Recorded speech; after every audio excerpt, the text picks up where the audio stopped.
I'm Greg Gutfeld. Thank you for not watching QVC. Tonight, celebrities tell us why we should like the Iran nuke deal, which is nice of them because they're very busy people. Did the brilliant boys of ISIS get catfished by a group of Chechen girls? Can't say I blame them. It's happened to me many times. And what's the difference between a Democrat and a socialist? It's not odor. But if you don't know, don't worry. Neither does the DNC chair. Get ready for the best hour of your week, America. The Greg Gutfeld Show starts now. It does. He runs around with all kinds of punks. I don't want to be mean, but he's just a lump of coal. He has failed at everything he's ever tried in his life. You know, I don't think we need him. His reputation, his future is on the line.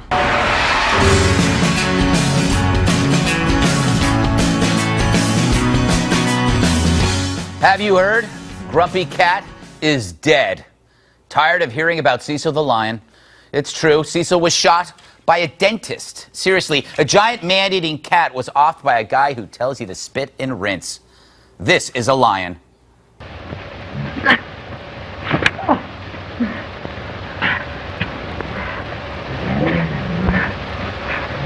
All right, Jackie. That finishes the match, and you're still the champion. Take your seat. And these are dentists. And open, please. Chrissy, give me a shtickle of fluoride.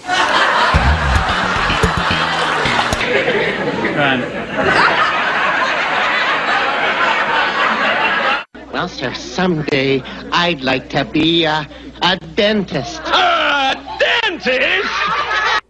A dead lion, a dentist, and the outrage. There are so few lions left in the world, so few tigers and leopards and these beautiful animals that have been here before we got here as a race, and then they're about to be extinct. I can't get my brain around is how a human being stares at a figure that majestic and pulls. How do you thrill in seeing? I mean, that's like today's dinosaurs. Today's dinosaurs. How odd that the king of the jungle was wasted by a man who makes tiny crowns for your teeth. I'm sure he has a lawyer on retainer. Now, I don't understand trophy hunting. Like you, I love animals, sometimes platonically. But I get hunting for nourishment, even though I prefer whole foods over whole lions. But why kill a lion? The answer is apparently because you can. The better question is, why should you? It's a thing to do. But the Twitter overreaction sucks too. The death threats against the dentist. What phony BS. How many of these people have previously expressed rage over human tragedy?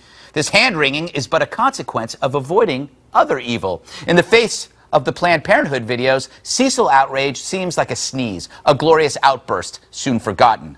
Teddy Roosevelt killed hundreds of beasts. Should we take him off Mount Rushmore and replace him with Betty White? And where are the feminists? How can they be fine with the lion's treatment of his female harem?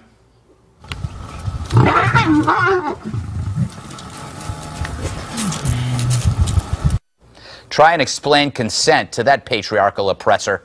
Look, I get the anger over this murder. For unlike Planned Parenthood, trophy hunting hides behind no euphemism. The lion isn't called tissue, and the hunters don't champion their right to target. Baby harvesting requires euphemisms. It's not mutilation, it's medical research. And so we personify animals with human qualities while dehumanizing what we destroy. Concerning Cecil, Joseph Mabua of Zimbabwe asks, why are the Americans more concerned than us? We never hear them speak out when villagers are killed by lions and elephants. Well, that's because for Westerners, animals provide us with pleasure, but human victims provide us with shame. If only fetuses were furry. Period. All right, to tackle this touchy subject, we go to an avid hunter, a girl with more guns than the Bloods and Crips combined. Fox News contributor Katie Pavlich, editor at townhall.com. All right, Katie, let's just start off with admitting that you are a horrible person. You hunt and kill animals. How do you defend this guy?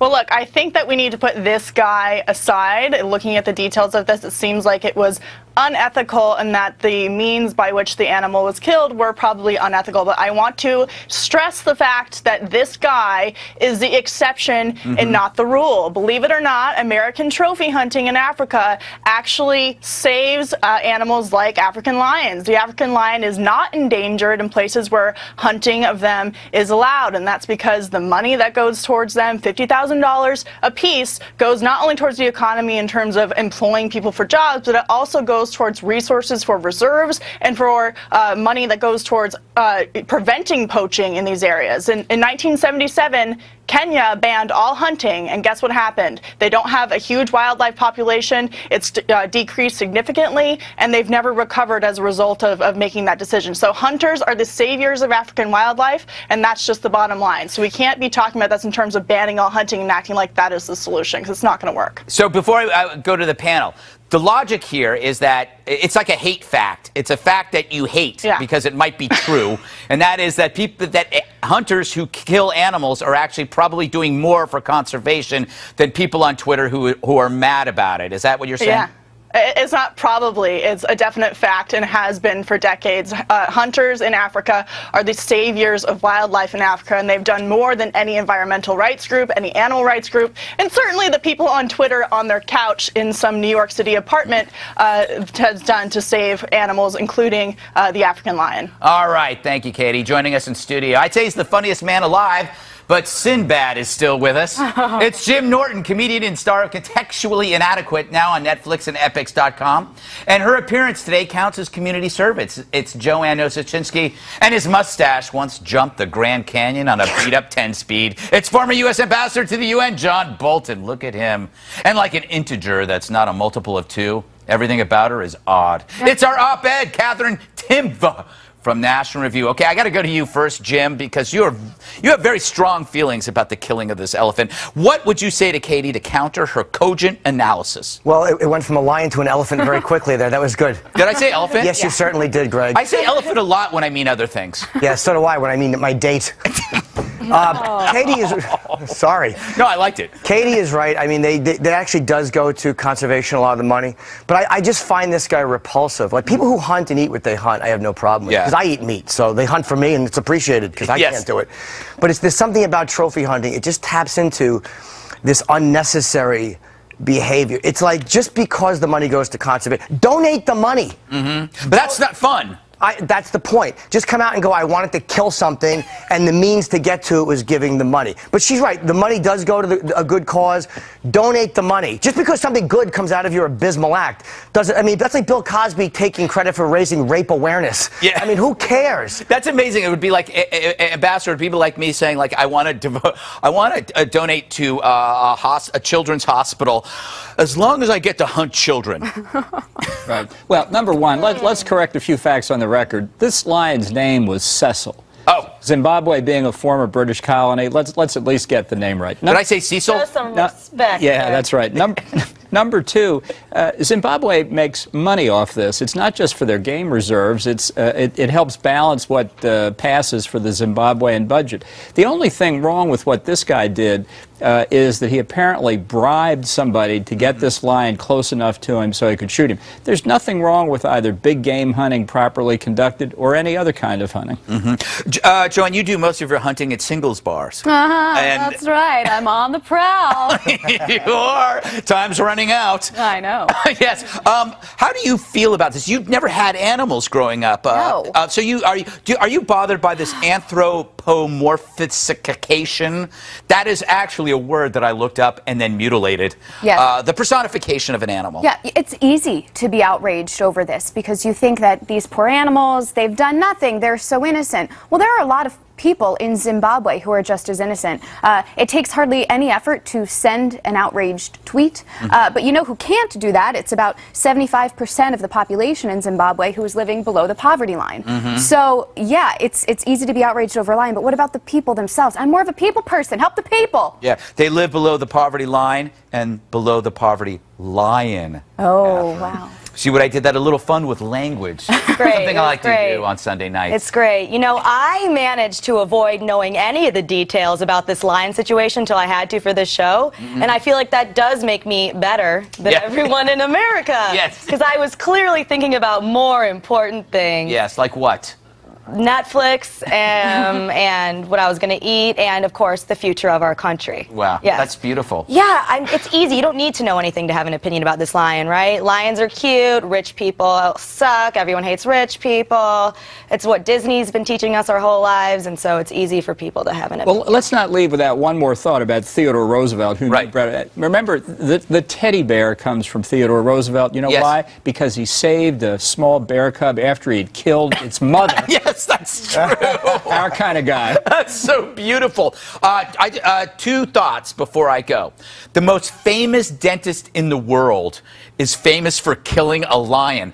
We called, I don't know how many dentists, we called the ADA, which is the Dental Association for Dentists. They wouldn't come on. I called a bunch of other dentists. I called my dentist, who, by the way, he's a great dentist. Look what he's done to my teeth. Anyway. Nobody wants to come on because they know this is a hot topic. But dentists go through enough problems. They don't need him to be their icon. Katie, always a pleasure. Well done. Defending the indefensible. You did a great job. Have a wonderful rest of your evening. All right, we got to take a break. Up next, what does the great philosopher Thomas Sowell and heavy metal legends, the Melvins, have in common? A lot. Good answer, Greg. But first, another helpful video for parents out there. Tonight's topic that we tackle are DJs. They are considered musical artists by some, but is DJing the world's easiest job or the world's easiest job? It's our latest installment of News for Kids. So, what are DJs and where did they come from? Well, DJ is an abbreviation of disc jockey, which comes from a Latin phrase meaning not a real musician. Millions of years ago, Thomas Edison invented something called a phonograph as a favor to a friend who wanted to play songs at home but was too lazy to learn an instrument. As the first DJ, he had it easy. Changing a record took just a few seconds. Nowadays, DJs have to put songs into a playlist on a computer, which can take several years. Just ask this grandma DJ. She began putting her playlist together in 1937. And things got even more complicated when some DJs were forced to act as MCs at various events. You see, before DJs, people in the club would often put their hands up in the air and wave them like they did care. Later, when exotic dancing was invented, performers only earned money if introduced by someone with a cool voice. And so, once DJs perfected the art of pushing a button and speaking into a microphone at the same event, they started to make money everywhere, like wedding receptions, roller rinks, and wedding receptions. The most successful DJs of all time include DJ Pauly D and DJ Tanner. And that is News for Kids.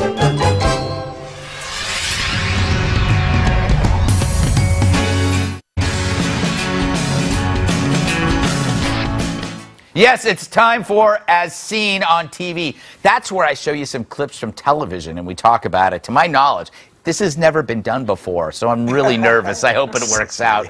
And don't try to steal this, Fox and Friends.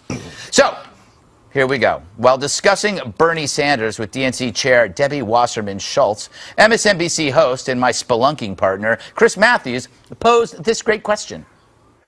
What is the difference between a Democrat and a socialist? I used to think there was a big difference. What do you think it is?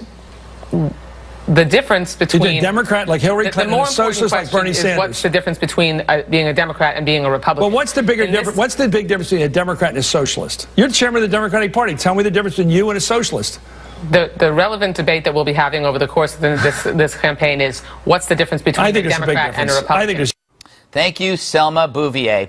All right, that was Marge Simpson's sister. Ambassador, she may have been dodging the question, but here's what I think. I think it's like asking somebody the difference between a Hyundai 1X35 and a Kia Sportage.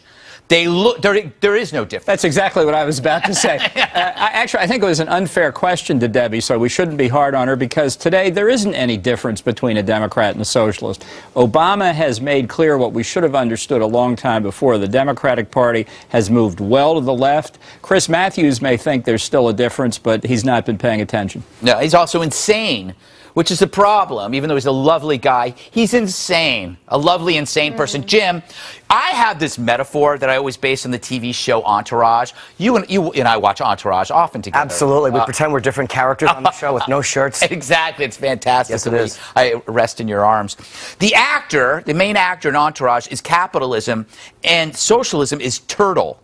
The hanger-on, the toady. You can't have socialism unless you have capitalism there to create wealth. Does that make sense? Yeah, but I actually said that and you just stole it. Oh, that's true. That's true. Would you like to add anything to that? You know, no, not really. I mean, I think I said it while we were laying in each other's arms well enough. Yes. She gave the worst explanation I've ever heard given for it. I've given smoother answers when my girlfriend has found other nude women on my cell phone. Yes. That was a terrible, bumbling explanation. I know. And that's her job. Yeah, she stinks. That's incredible. I have to say, Joanne, I think even you probably could have done a better job. But you're a socialist. Oh, well, no. My answer would have been, obviously I know the difference. My ex-boyfriend is a socialist, and my theater friends are Democrats. You should have just used that. Right. Everyone gets that. That's true. No, this was truly painful. It was worse than like a pageant answer gone bad. I mean, she wasn't even trying to answer anything. She just kept babbling, and as the DNC chairwoman, that's really not good. Katherine, at least Matthews didn't let her off the hook. He could have felt some sympathy for her, but didn't. I don't think anybody feels sympathy for her, Yes, ever. that's true. But honestly, no matter what kind of answer she would have given, I still wouldn't like her. So she did as good of a job to me as she could have. I think admitting your bias is always an honest thing to do. Yes. She reminded me of Martin Short, that character, Nathan Thurm. Do you remember him, Nathan Thurm? It was the guy, the business guy that never had an answer. I love that character. You and I, the only person watching this show right now that understands what I'm saying. Yeah, the Mike Wallace sketch? Yes. Where he's trying to give an explanation to whoopee cushions. Yes, exactly. You guys are still in bed, right? Yes, exactly. You're smoking. Yes. Yes. All right. A local L.A. reporter was frightened this week while giving a live report. But why was she so scared? It poses this question. Is this racist? Let's take a look, shall we?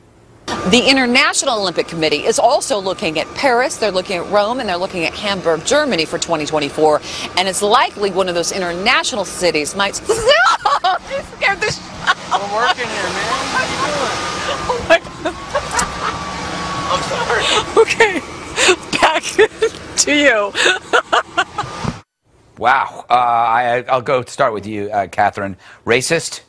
Not racist. However, based on her reaction, she definitely spent all night freaking out that people were going to think she was a racist. Yes. You can see it when she's laughing. She's like, oh no, I just lost my job. Everyone thinks I'm a racist. I'm surprised, though, that she's didn't lose her job. How can she report the news unbiased with all that's going on in this country when we've seen she's a racist? I'm surprised that hasn't happened yet. Yes, we it still will. have time. It will. We do. We do. It's still in the first 24 hours. Ambassador, this woman clearly would be terrible in an emergency. Should she find a new profession? Yeah, I think that would be the best thing to do. I mean, really, it's not like this is the first time anybody has ever come up behind a reporter on the street like that. We've had reporters on Fox who have actually punched people out who have come up behind them. That was the proper reaction. Mike, what's his name? Mike, the guy that blocked the two women with his hands while they were talking, was incredible. Mike Tobin, that's right. Oh, that's a great video. Joanne, you would have been terrified by this man too, right? And I think we all know why. No. No? No. She is not racist. She is unprofessional. I have some more professionalism. I am ready for anything. And also, it's gaining your composure back once you lose it, and she just obviously couldn't. Jim, how would you have handled this situation? When black men approach you from behind, you're usually grateful. If they don't have a wig, I'm not paying. You know, I think it was very racist. Absolutely. I think her white privilege prevented her from intuitively knowing when there was an African-American behind her. Yeah, she should have known. Racist. She should have known. But it's nice to see Linda Tripp working again. Yeah, that's true. She had a dark period. And that's not racist, by the way. I have to say, though, I think this was an evolutionary biological reaction. 200,000 years of evolution. When you know somebody's behind you, you instinctively panic because that's how you survive. Yeah, I mean, we don't understand what it's like to think there's no one behind you and then all of a sudden there is. Everyone does that. It's just like, Yeah, exactly. Also, history is racist, too. Yes, history is racist. We know that. Yeah. Plus, let's all admit, he is tall. Imagine if she just turned around casually, what people would be saying if she was like, oh, a black man. And they just kept, people would be like, what's the matter with her? She's racist. She's sensitive. She's on pills. Or she just maced him. Oh, all right, coming up, the ambassador's mustache wrestles a live pig. But first, let's check in with our live studio audience. Thank you for being here. Quick show of hands. How many of you think I look like a cross between Brad Pitt, George Clooney, and Michelangelo's David? Thanks, guys. I have been working out. See you after the show. My place.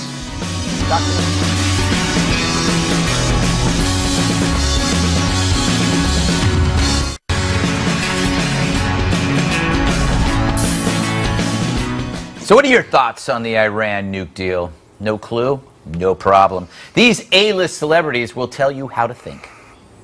I love playing Frisbee with my sons. I love the sound of the waves on the Pacific at sunrise. I love curling up with a good book.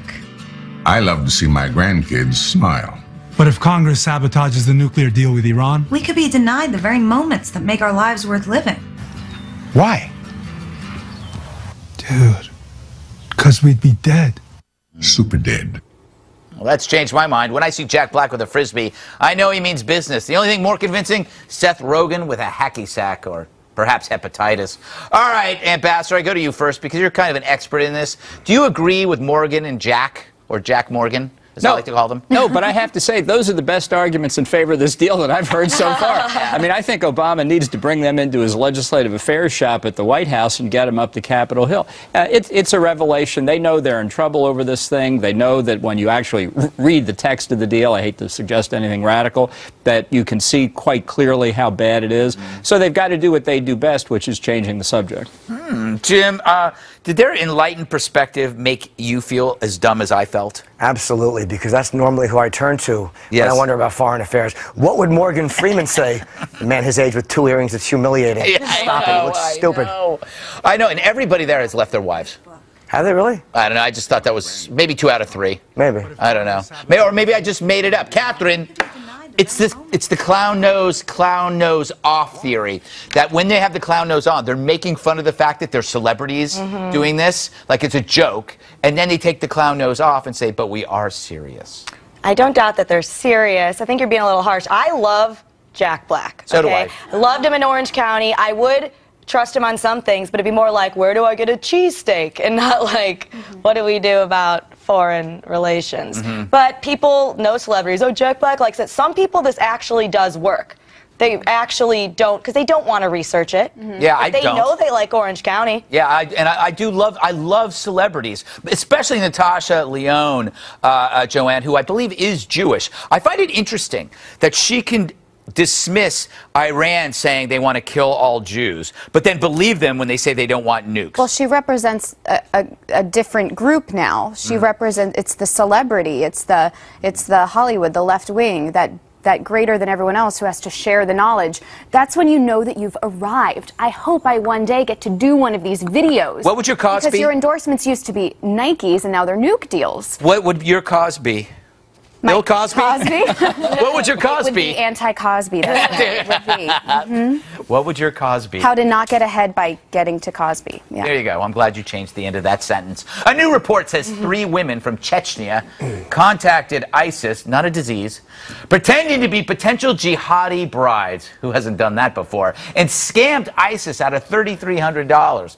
Now the women, sadly, are up on fraud charges when, Ambassador, they should be treated like the heroes they are. Look, I think it's time to come clean here. They were obviously employees of the National Security Agency. This is our social media propaganda campaign against ISIS. They ought to be given medals, repatriated to the United States, and we ought to quadruple the effort that they represent, at least. Is that a conspiracy theory? I hope so. I like it. I believe in conspiracy theories. Oh, That's why I wish you would run for president. Yeah. And I think there's something behind the reason why you didn't. It's these Chechen women. Yes, exactly. You were fished by something else. All right, Jim. I'm sure that you've been on the receiving end of things like these. Sure. And I mean that literally. Every woman that's ever shown interest in me online. Yes, exactly. Have you ever paid and then found out it was a scam? No, you don't pay up front. Pay as they're leaving. That'd be silly. Okay. All right, here, go downstairs and give this to your friend and come back. Exactly. Yeah. Go to my ATM. Who knew ISIS was this gullible? Yeah. You know, they also bought a box of speakers outside the Holland Tunnel and found out they were bricks. What dopes. That's so funny. What dumps. I did that once. I don't know. I think it kind of makes sense, though, because it's ego-driven. A lot of these ISIS recruits, these young guys, you know, they like the attention. They like to think that they're doing something. They're going to be getting wives. And then they realize it's a sham. And I do agree these women are heroes, and they should be rewarded. They've also been told that women are too stupid to do anything. So they're probably like, they can't get that they can just take the money. How would they put that together? They could just take the money and not show up. But this is the answer for ISIS, to beat ISIS. If America employed 10,000 girls who are already on the internet, wasting their time, and had them do this and paid them. Sounds like a pimp kind of thing. No, but you paid, there's so many, and you paid them to do this. I mean, maybe not even girls. You could have everybody do this. Okay. You could bankrupt ISIS if everybody did this. Yeah, but you can't tell everyone the plan. It's not like ISIS watches my show. They're not up. They're not watching this. They're watching something. No, but clearly, here are 3 young women who are more creative than the Obama administration. Not that that tells you anything, but they're at least doing something about it. We kind of do this, though, don't we? We egg guys on to go buy arms, right? And then they get a dummy bomb, and when they get close to the setting off the bomb, we nab them. We've been doing that. I'm not at liberty to say. You know what? That doesn't work on this show. I don't know. All right. Well, you know what? I think these people are awesome. I hope this story's true. I'm sure it is. Well, I didn't really look into it. Yeah, I didn't either. But why would make that up? Yeah, that's true. But you know what? I really should be reading these stories. Okay, we got to take a break. Up next, Colonel Alan West is going to help me kick the crap out of 2 serious topics. Watch. Trust me.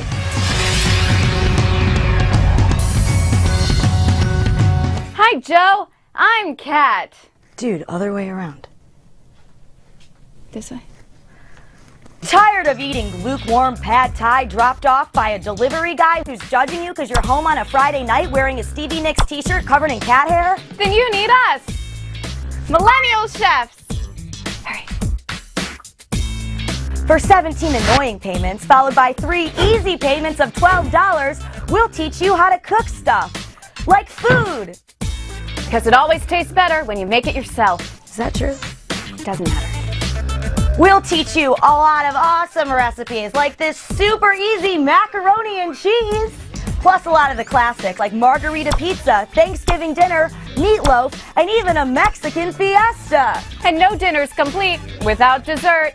Check out our chocolate tart inspired by my favorite chef, Chef Kellogg. Plus, if you subscribe to our vlog within the next 30 seconds, we'll throw in a list of 30 things to put hot sauce on. Including more hot sauce. Whoa.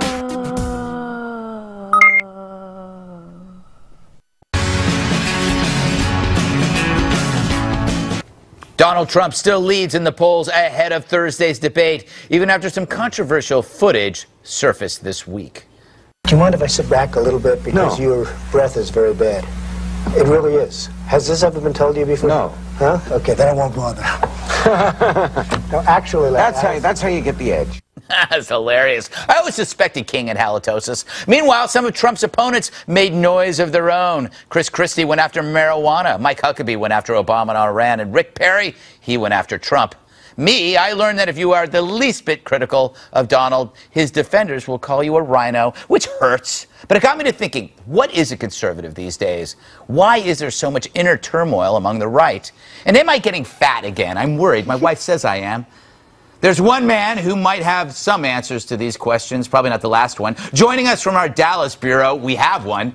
He's so tough he gets to work via catapult. It's former Florida Congressman, Lieutenant Colonel Alan West. He's also a Fox News contributor. So, Colonel, my first question is, you have all this conflict going on where people are calling each other names. People call each other, righties call each other rhinos, and then the rhinos call each other crazies.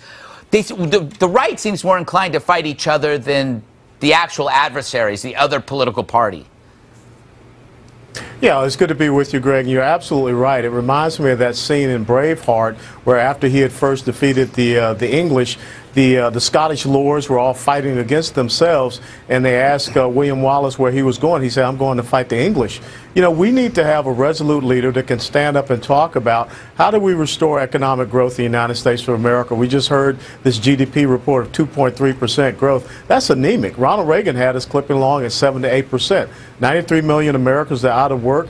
How do we make sure that we elevate the individual, the small business owner, that type of growth, and not the growth of the federal government? That's what we need to hear. And most importantly, I think one of the reasons why Trump is resonating is because you want to hear people that say what they're going to do and then actually come back and do that. And that's not what people are seeing from the House and Senate leadership of the GOP right now. Colonel, you bring up Trump, and I'm glad you did. I knew that when he was talking about Senator McCain, and he said he wasn't a war hero after spending 5 years in a prison camp and actually rejecting release, I knew that it was kind of a joke. And he probably, and you could tell Donald felt bad about it. But what bothered me, and it still bugs me, are the people that are supporting Trump and think it's okay that he said that.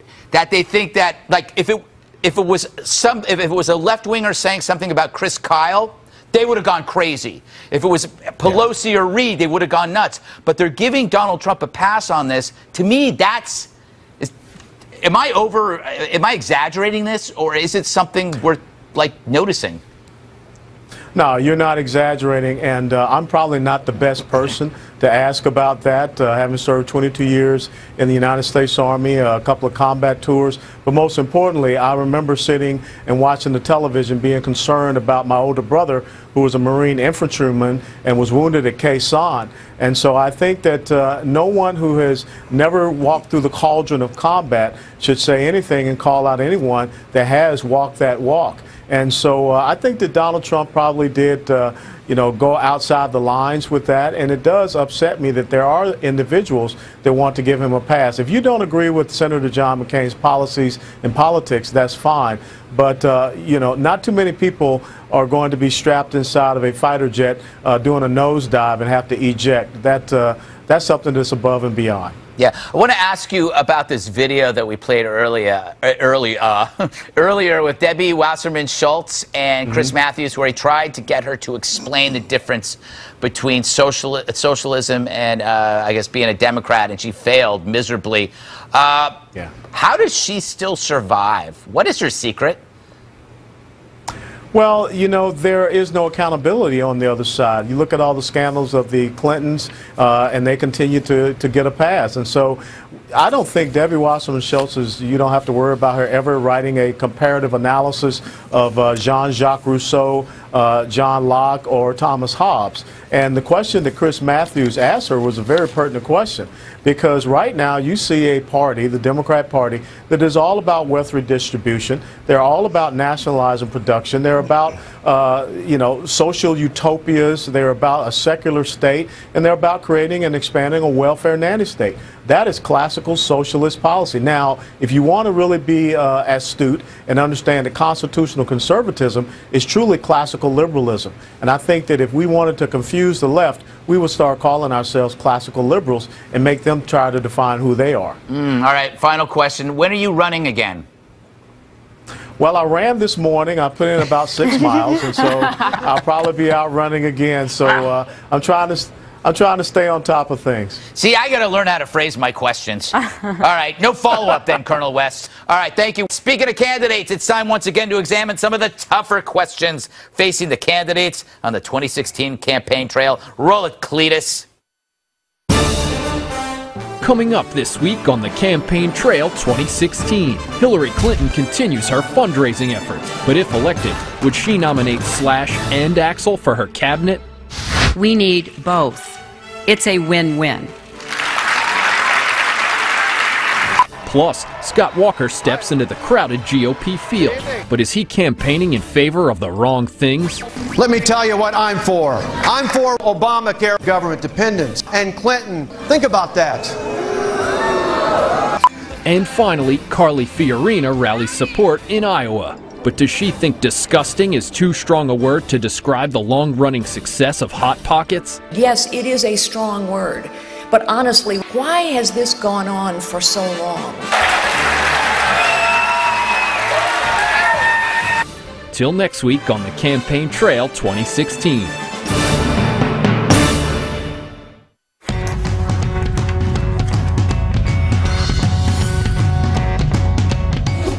Time for a Bud in his book. It's a thing where I interview people about the books that have changed their lives. I got this idea after drinking a lot.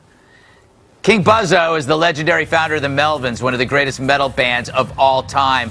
In some blog, King Buzzo listed things that have inspired him, and he mentioned a book by Thomas Sowell called Economic Facts and Fallacies. In this great book, Sowell debunks beliefs like the rich get richer while the poor get poorer, affordable housing requires government intervention, racism is the reason for black-white differences in income.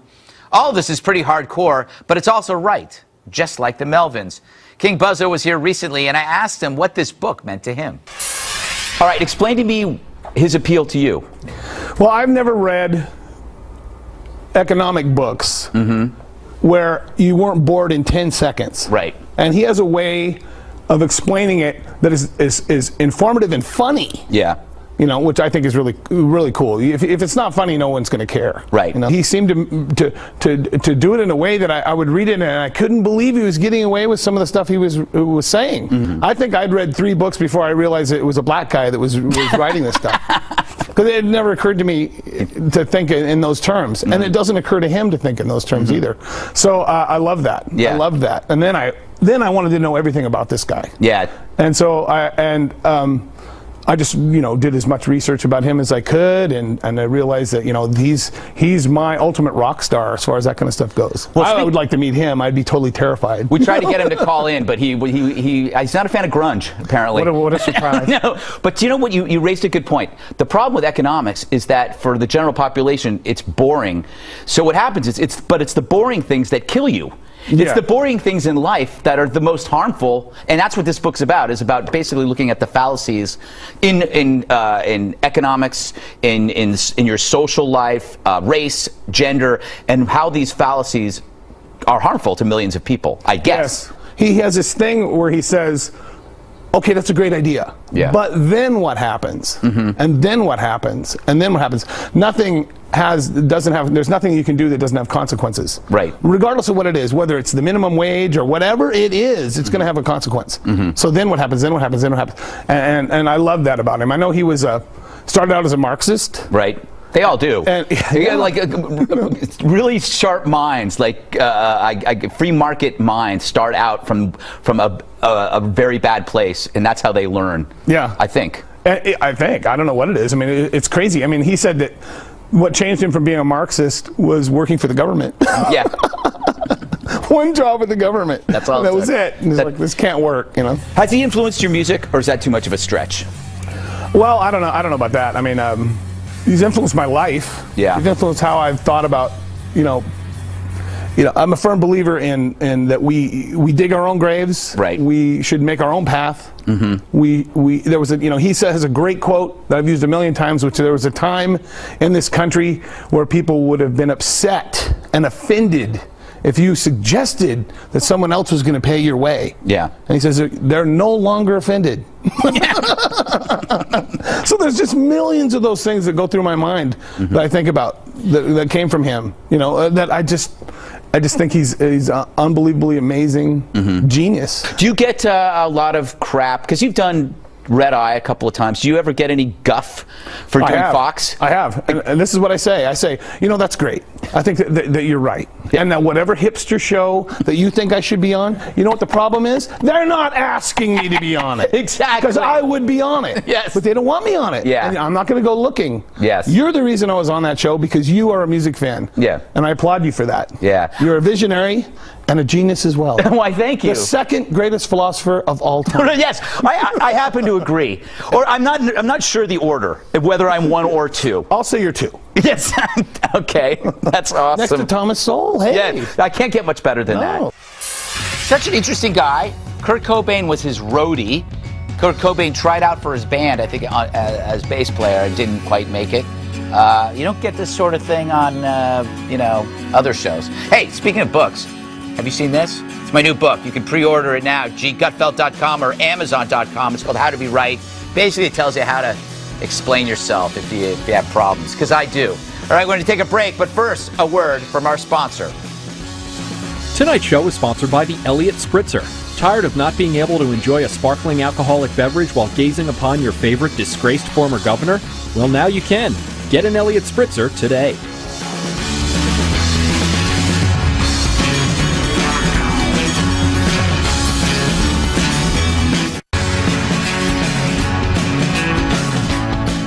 Did you pre-order this during the break? Because if you didn't, I'm going to hunt you down and cover you with love. Anyway, we're out of time. Thanks to Katherine, Ambassador John Bolton, Joanne, Jim Norton, the great Jim Norton, Katie Pavlich, Lieutenant Colonel Alan West, King Buzzo, and a special guest up next. I'm Greg Gutfeld, and I love you, America, not you. Ay, ay, ay. Yeah, hi, it's Greg Gutfeld. I think I locked myself out of my computer. Can you help me? Why, sure thing, Mr. Gutfeld. I'll just need to ask you a few personal security questions. Go ahead. What was the name of your first pet? Let me think. Turtle. It was Mr. Chuckles. Yes, very good. Next question. What was the name of the girl who broke up with you at the 7th grade dance so she could go out with Kevin Clausen? Wow. It was Karen Connors. That's right, Karen. I hear she married a stockbroker. Next question. Sears, 11th grade. What happened in the shoe department exactly? Wow. I wet my pants. I ran home crying. I didn't go to school for a week. How do you know this? That's correct. Next question. 1981, Hillsdale High School, the running track. What exactly happened on that warm night of August 8th with your sister's ex-boyfriend, Larry? Wow, it was some bad pot, I guess. Bad pot. Correct. Bad pot. Last question. Of all those German amateur art films that you order overseas through Amsterdam, which one is your favorite? Wait a second. Is this Lou Dobbs?